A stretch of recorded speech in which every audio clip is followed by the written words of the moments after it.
The Mustang's frame was skeletal, ribs clearly visible beneath its weathered coat, and ice clung to the edges of its mane.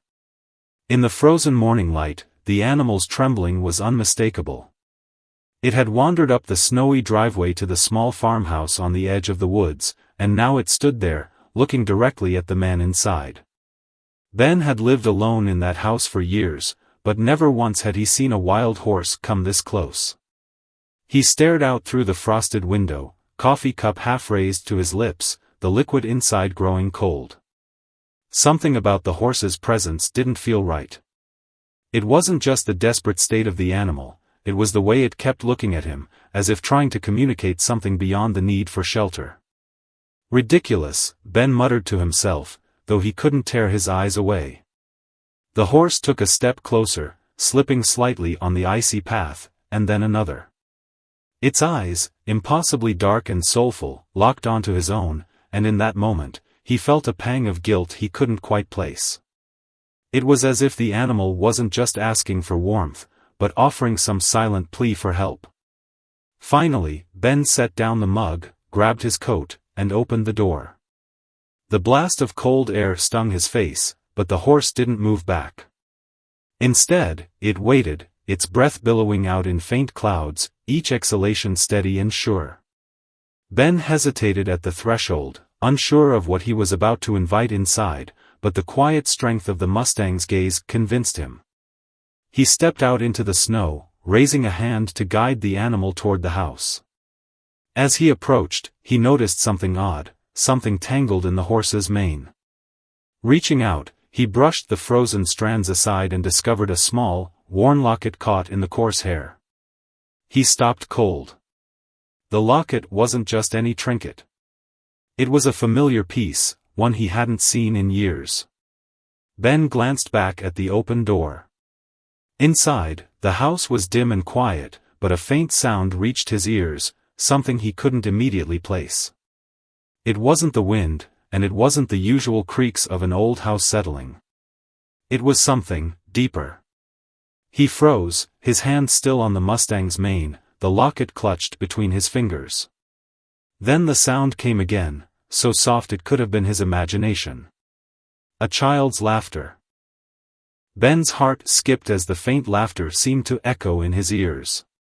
He quickly looked back into the house, expecting, what? He didn't know. But the room was empty, the only movement the occasional sway of shadows from the snow-heavy trees outside. Still, the sound lingered in his mind.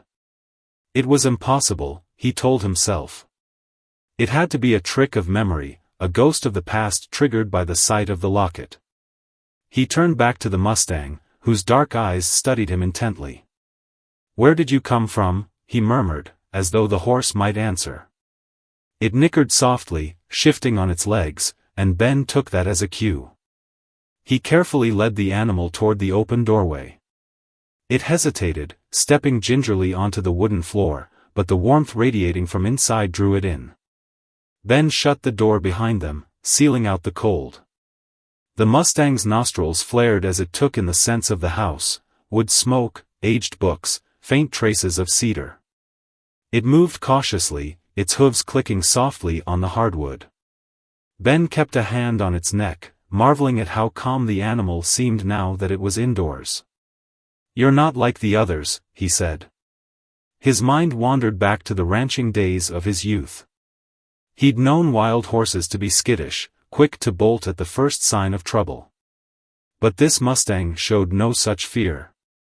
Instead, it stood steady, almost serene, as though it belonged here all along. He placed a worn blanket over the horse's back and brought a bucket of water from the kitchen. The animal drank deeply, and Ben couldn't help but feel a strange mix of comfort and unease. He hadn't had company in years, and now a lone Mustang was standing in his living room, as if it were the most natural thing in the world. But his thoughts kept circling back to the locket. Setting the bucket aside, he sat down and examined it more closely.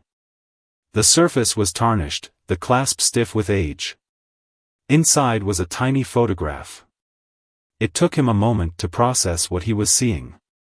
The image was faded, but he could make out a woman's face and, beside her, a child. A little girl with wide, bright eyes. He felt his chest tighten. It was her. His daughter.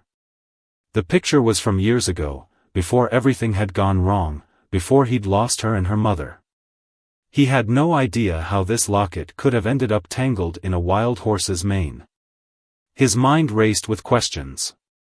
Had someone placed it there on purpose? But why? And who? The Mustang snorted softly, breaking his train of thought. Ben looked up. The animal was watching him again, its dark eyes calm and steady, as if waiting for him to figure it out. He shook his head, trying to dismiss the growing unease. Maybe the locket was a coincidence. Maybe it had nothing to do with him, and he was just grasping at threads of a past he couldn't let go. Yet the faint laughter echoed in his mind again. It felt too real, too recent. As he stared at the photo in the locket, he noticed something else. A date was etched into the metal beneath the image. It wasn't just any date. It was her birthday. And it was today. Ben felt a chill that had nothing to do with the winter outside. He looked back at the Mustang. "Why are you here?" he whispered. The horse lowered its head slightly, its mane falling over its scarred shoulder. Ben reached out instinctively, brushing the hair aside. That's when he saw it, a faint brand on the animal's neck, barely visible under the thick winter coat. It wasn't a typical rancher's mark. This symbol was different, almost like a seal or a crest. He didn't recognize it, but it sent another shiver down his spine. As the shadows grew longer, Ben lit the small oil lamp on the table, its glow casting flickering shapes on the walls.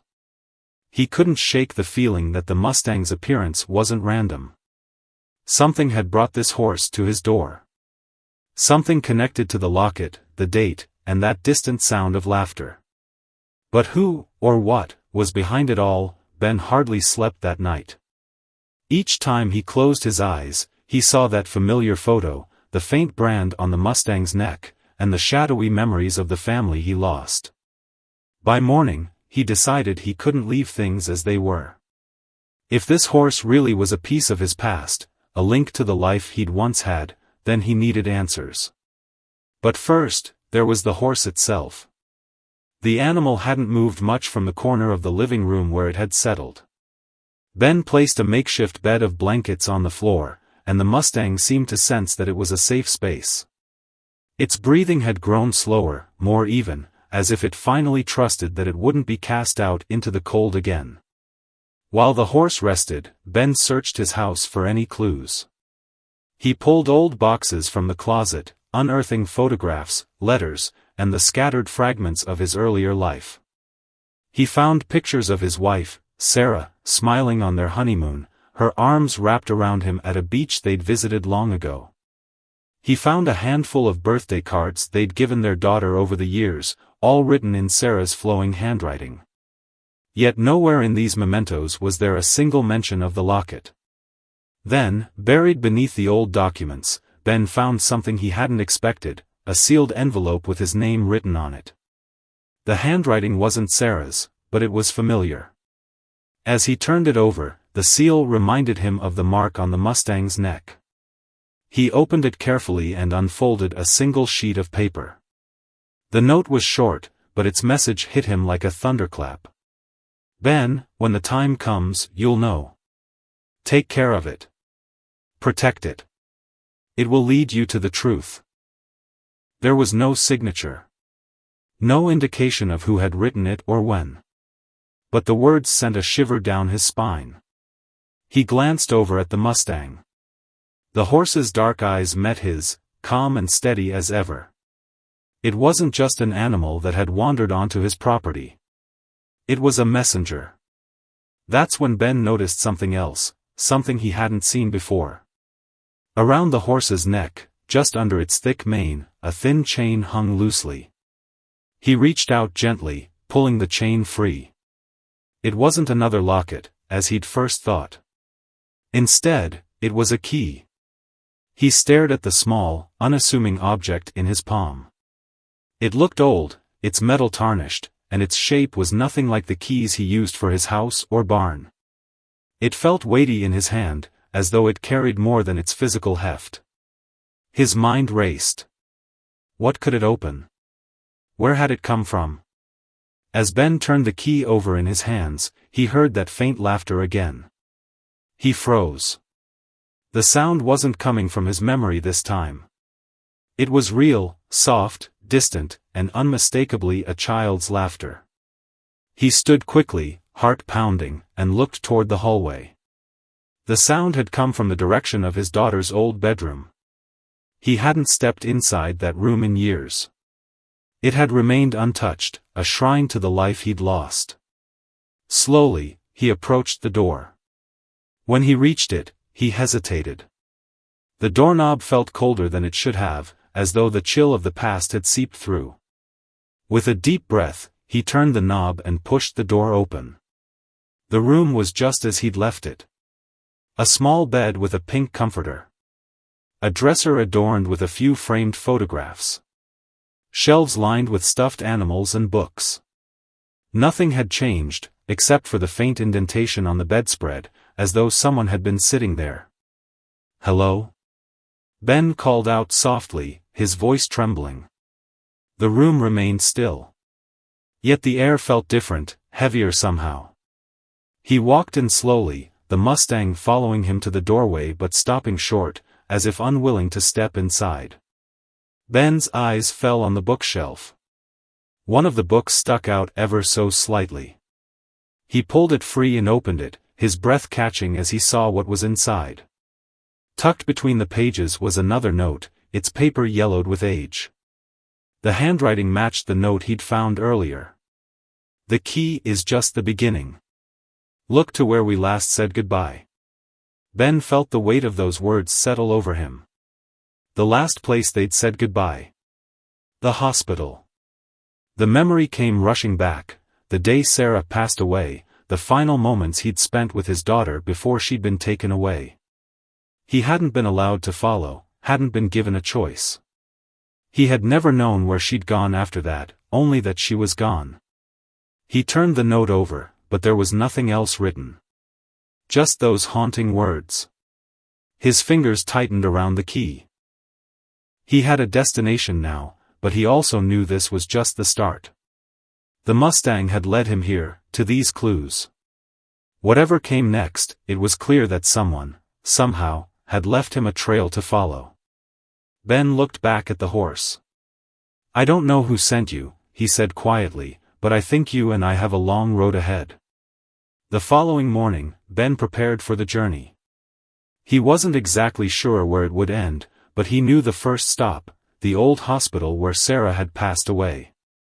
Snow still blanketed the fields outside, but the wind had eased, leaving the air brisk and clear.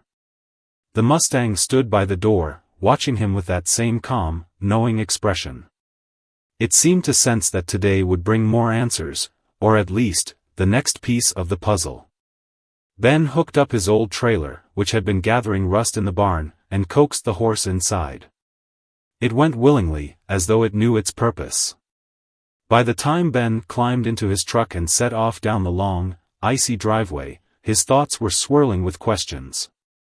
Who had left the notes? How had the locket and key found their way to this horse? And why now, so many years after he'd lost everything? The drive took a few hours, the truck's tires crunching over snow-packed roads. The landscape grew increasingly familiar as he neared the town where Sarah had spent her final days. It was a place he hadn't visited in years, a place he'd avoided because it held too much pain. Yet, as he pulled up to the old hospital building, he felt a strange mix of apprehension and determination.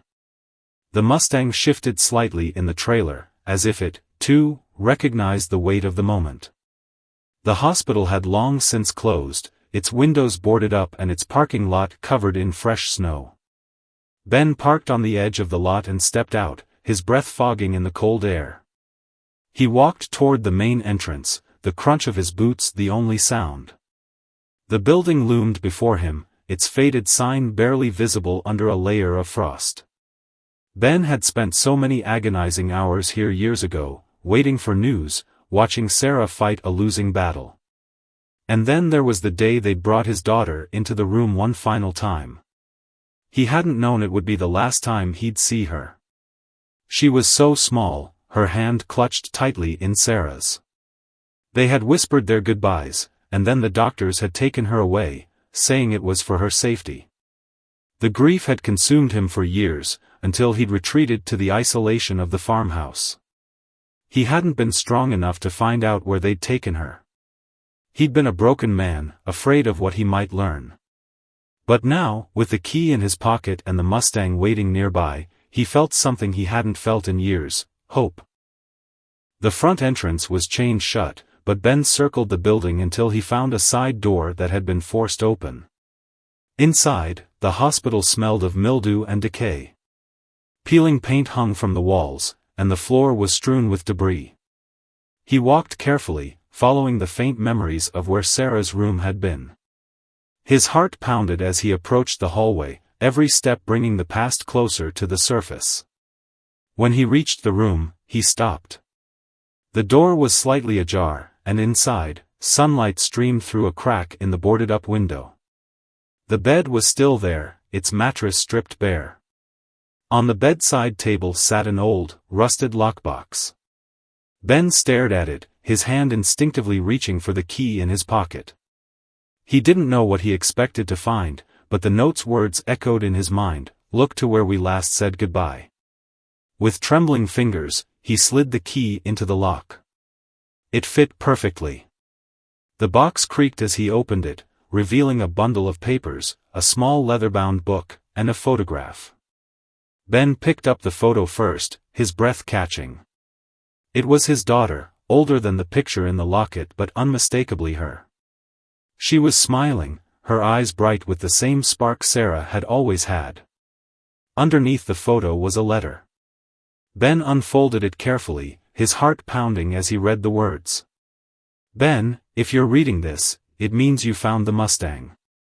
It means you're finally ready to know the truth. I couldn't tell you before, not when you were so lost in grief. I had to let you find your way here on your own.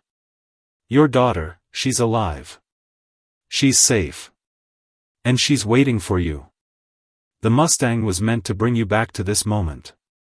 To remind you of what you still have. To remind you of who you still are." The letter wasn't signed, but Ben didn't need a signature to know who had written it. It was from someone who had loved his family deeply, someone who had known he would eventually find his way back. Tears blurred his vision as he clutched the photo to his chest. The Mustang, his daughter, the locket, the key, each piece of the puzzle had brought him here. And now, he had a choice to make. Could he face the past head-on and find her, after all these years?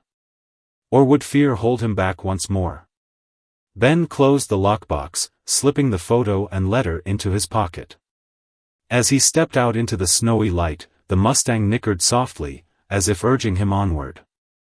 He turned back toward the truck, his mind racing. This was far from over. In fact, it felt like the journey was only just beginning.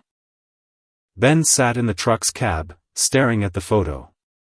Her face, so familiar yet older than he'd last seen, filled his mind with questions. Where had she been all these years? And who had sent the Mustang to his door? As he gripped the steering wheel, the Mustang shifted restlessly in the trailer, its movements reminding him he wasn't alone on this journey. He'd always believed his daughter had been taken to safety by strangers, that she'd been placed in a new home where she could start fresh. But the letter hinted at something more deliberate, something planned by someone who knew him well enough to set these events in motion. The photo showed her alive and happy, but the words on that page left an unsettling gap. "She's waiting for you." Where? And why had no one told him sooner? Ben started the engine and pulled onto the highway, the winter sun casting long shadows across the landscape. The note hadn't mentioned a location, but Ben had a hunch. There was only one place that had ever felt like home for his family, the old ranch where he and Sarah had first met, miles from any town. It was where they'd dreamed of raising their daughter, where their lives had seemed destined for happiness before it all unraveled. The Mustang seemed to know the route. At each turn, it settled more calmly, as if it recognized the way. Ben's mind churned with memories of the ranch, its weathered barn, the fields that had stretched endlessly toward the horizon, the small creek where his daughter had splashed as a toddler. He hadn't set foot there since Sarah passed. It had been sold years ago, yet it remained the only place that made sense. If there was a place she might be waiting, it was there. As the miles passed, Ben thought back to the letter. He couldn't shake the feeling that the sender knew him deeply, knew his grief, his hesitation, and the fragile thread of hope that had kept him going. The voice behind those words felt familiar, though he couldn't place it. Someone had orchestrated all of this. Someone had known that he needed the Mustang, the key, and the photo to guide him back to his daughter. But who could it have been? When he finally reached the ranch's old driveway, he hesitated. The gate was padlocked, but the fence had been broken in places. It would be easy enough to step through. The Mustang nickered softly, the sound almost encouraging. Ben grabbed his coat, climbed out of the truck, and walked toward the property he'd once called home. The land was eerily quiet. Snow covered the fields, and the barn leaned precariously under the weight of years. The house itself looked abandoned, its windows dark and the porch sagging. But as Ben approached, he noticed something that sent a chill through him: footprints. Fresh ones. They led from the broken fence line toward the barn. Ben followed the tracks cautiously, his heart pounding. The Mustang trailed behind, its hooves crunching in the snow. At the barn's entrance, he paused, listening. The stillness was almost unbearable. He pushed open the heavy door, the creak echoing through the cavernous space.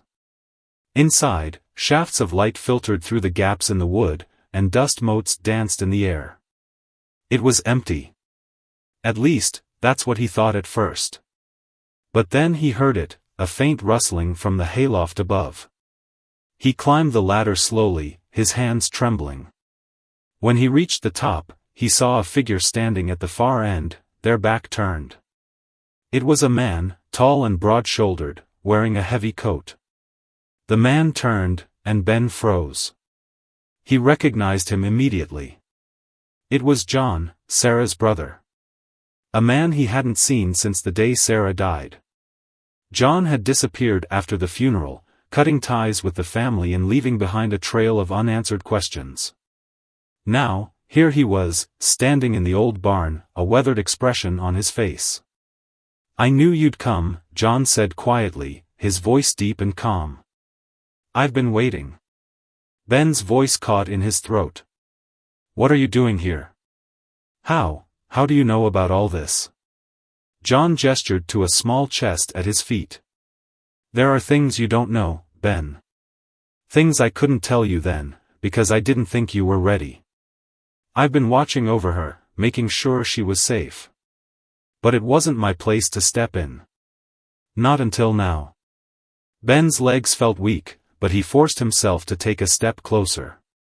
"You're the one who sent the Mustang. You're the one who left the notes." John nodded. "It was the only way.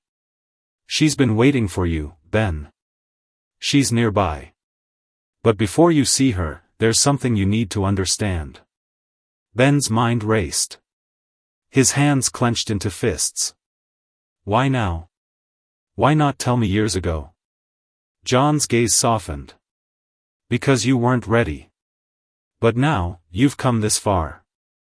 And there's one more truth you need to hear before you can finally bring her home." Ben stared at John, his mind spinning. "What truth? What are you talking about?" John knelt beside the chest and opened it.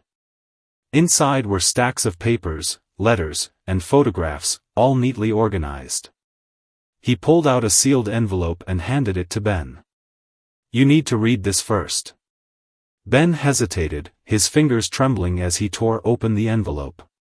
The letter inside was long and written in a familiar, looping handwriting.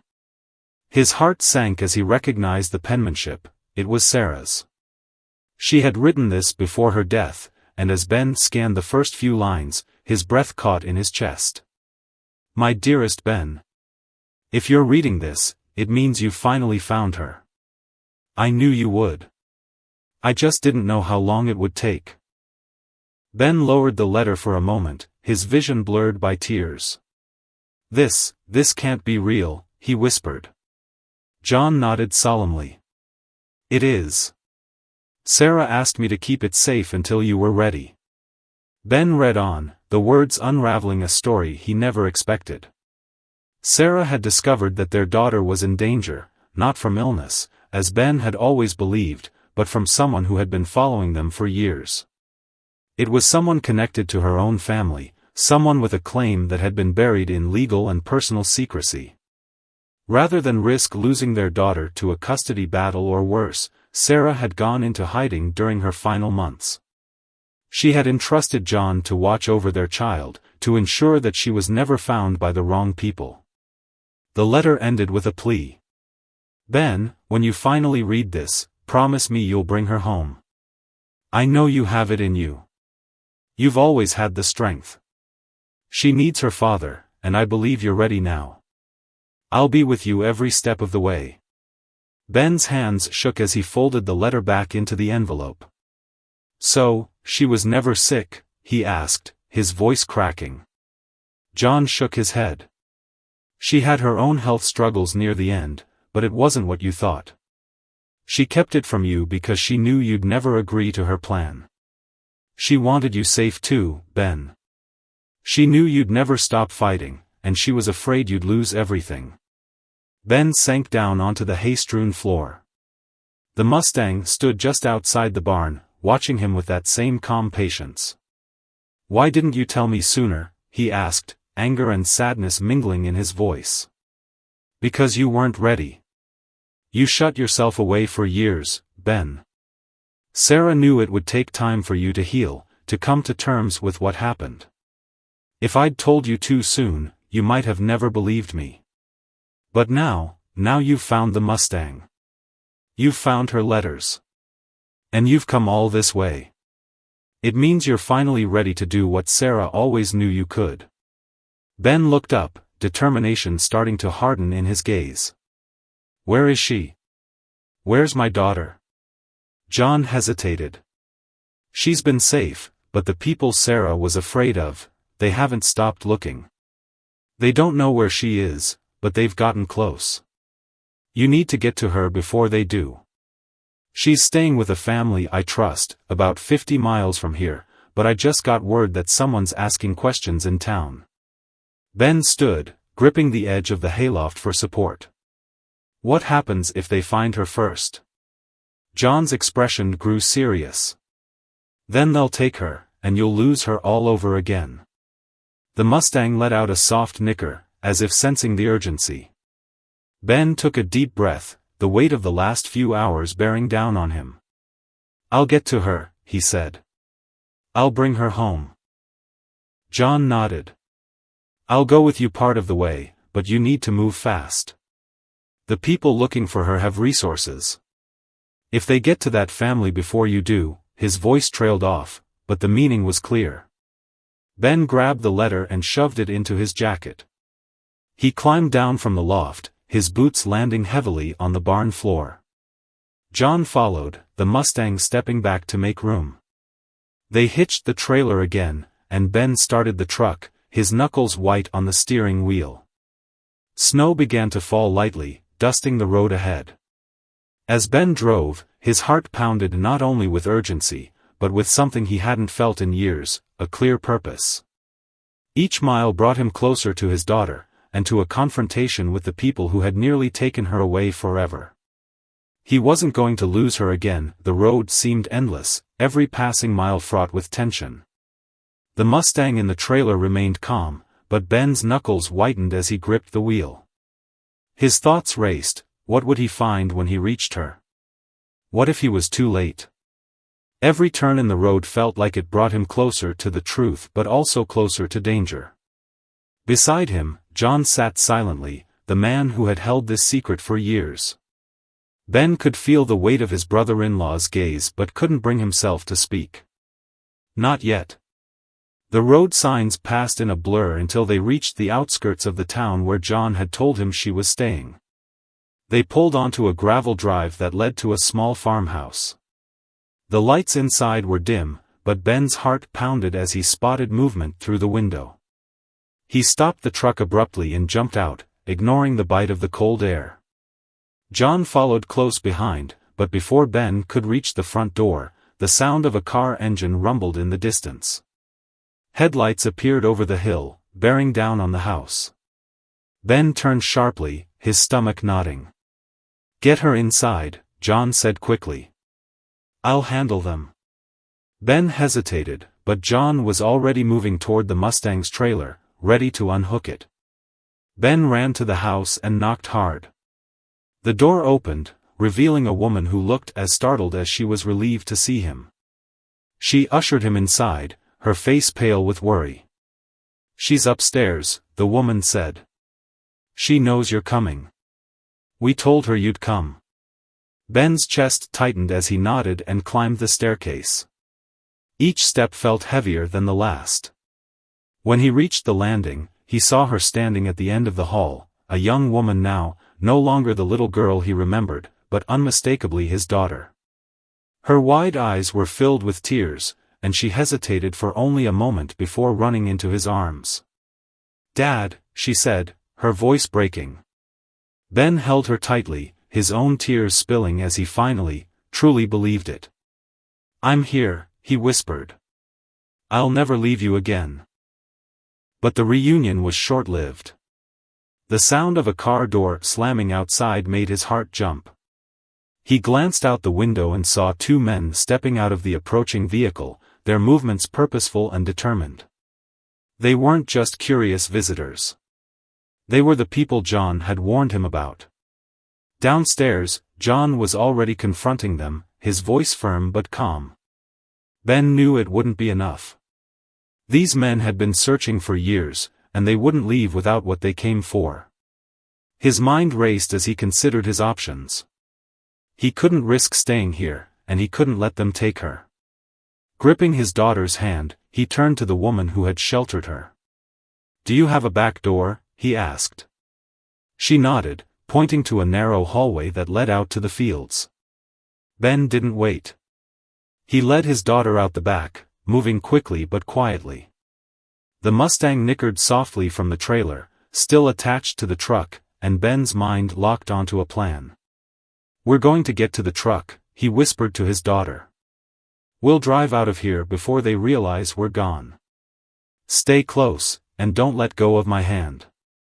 As they moved through the darkness, Ben heard raised voices behind the house.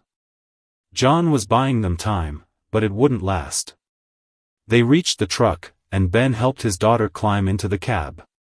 Just as he started the engine, one of the men rounded the corner of the house, spotting them. "There," the man shouted. Ben floored the gas.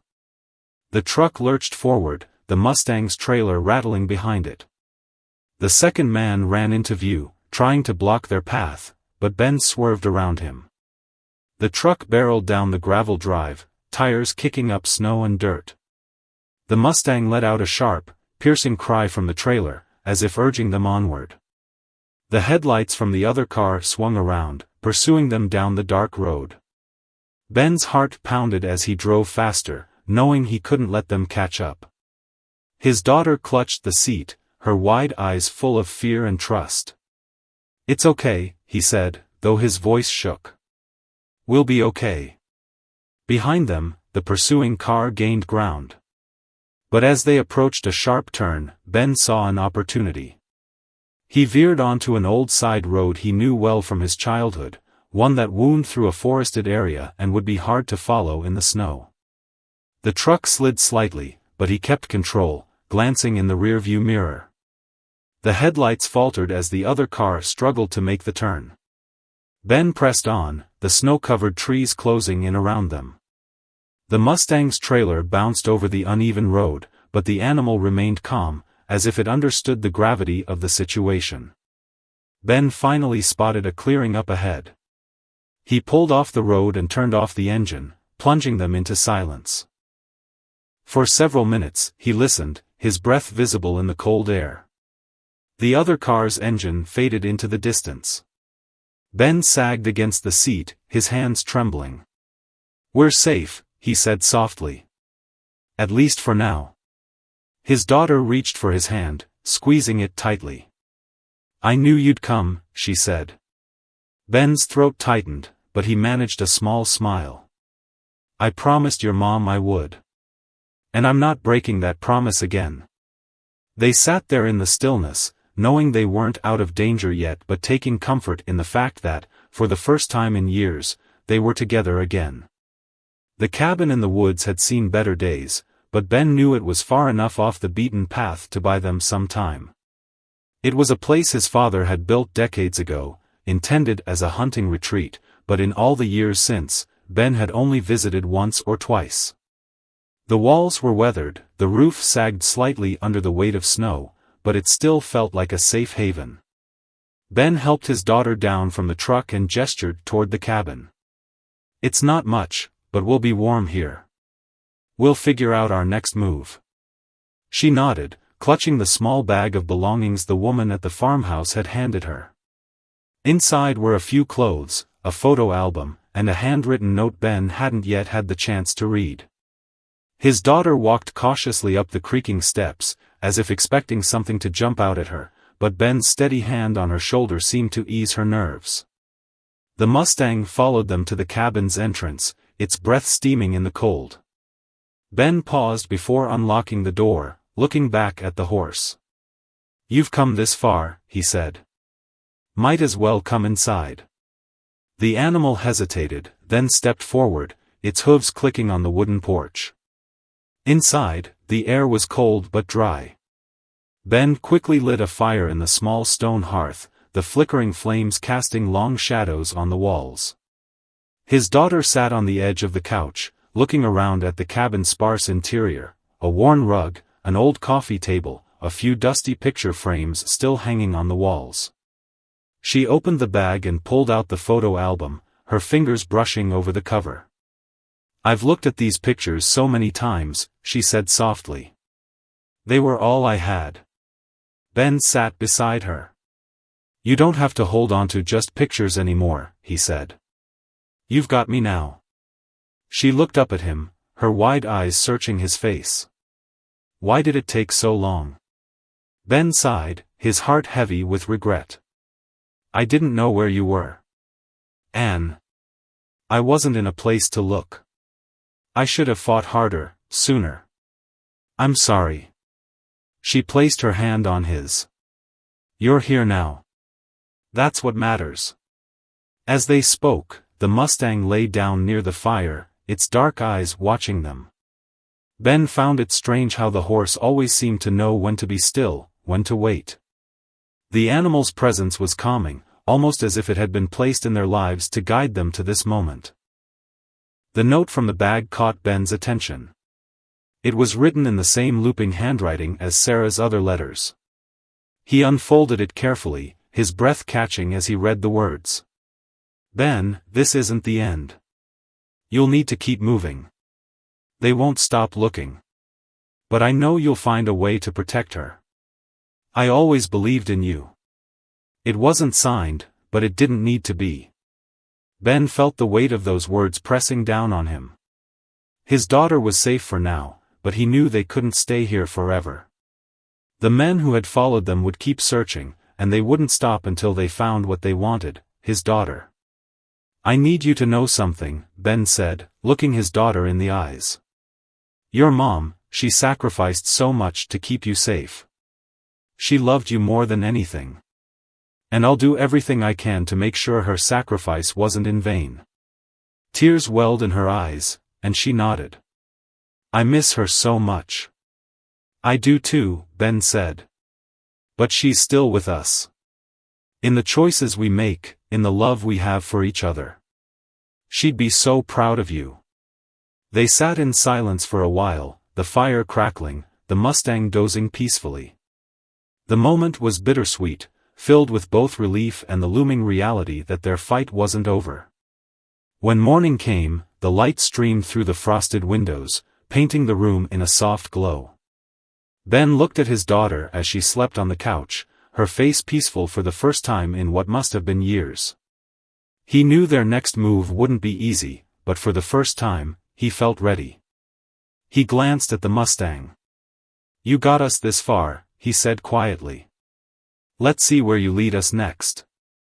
The morning sun melted the last remnants of frost on the cabin's windows as Ben watched his daughter stir from her sleep. She blinked slowly, her eyes adjusting to the soft, warm light that filled the room. For a brief moment, everything felt calm. But Ben knew this peace was fleeting. They couldn't stay here much longer. When she sat up, he handed her a mug of tea and sat beside her. "We'll need to move again soon," he said softly. "I'm not sure where yet, but somewhere safer than here." She nodded, her fingers wrapped around the mug for warmth. "I wish we didn't have to keep running." Ben placed his hand on her shoulder, his touch steady. "So do I. But as long as we're together, we'll find a way. We've come this far, we'll finish this." It was then that the Mustang, resting near the fire, let out a deep, contented sigh. Its presence had been a constant comfort, a reminder that something or someone was guiding them. Ben found himself stroking the horse's mane, silently grateful for the animal that had brought them back together. As the morning stretched on, Ben began packing what little they had brought into the truck. His daughter helped, her movements hesitant but determined. Every once in a while, she would glance at the Mustang, as if drawing strength from its quiet resilience. When they were ready to leave, the three of them stood together outside the cabin. The snow had melted enough to reveal patches of earth, and the air carried a hint of coming spring. Ben took a deep breath. "Before we go, there's something I need you to know," he said, looking down at her. "No matter what happens, I'll never stop fighting for you. Your mother never stopped, and I won't either. We'll get through this. Together." Tears welled in her eyes as she stepped closer and hugged him tightly. "I know, Dad. I believe you." They loaded the Mustang into the trailer, its calm demeanor reassuring them both. As they pulled out of the cabin's driveway, Ben glanced back at the place that had given them a brief respite. It was more than just a shelter, it had been a turning point, a place where they had reclaimed their connection and found hope again. The road stretched out before them, uncertain but promising. Ben's grip on the wheel was firm, his eyes focused on the horizon. The Mustang shifted gently in the trailer behind them, a steady presence in their ongoing journey. His daughter leaned against the seat, the photo album still clutched in her hands, and for the first time in years, Ben felt a flicker of hope that they might finally find a place to call home again.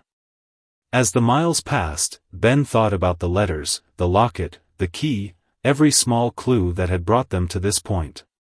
He realized that the journey wasn't just about finding his daughter. It was about rediscovering who he was, about facing the pain of the past and learning to move forward. And in that moment, he knew he had already won the most important battle, he had his daughter back. The Mustang, that mysterious creature that had appeared at his door, had been more than a guide. It had been a symbol of endurance, of trust, and of the strength it took to carry on even when the path was uncertain. Ben smiled as he drove, the warmth of his daughter's presence beside him and the steady reassurance of the Mustang behind them. They didn't know exactly where the road would lead, but they knew they would face it together. And for the first time in a long while, Ben felt at peace. Whatever came next, they were ready. As the sun climbed higher in the sky, the frost on the fields began to thaw, revealing new life beneath. And though their journey wasn't over, Ben knew they had already found something far more important than any destination, they had found each other.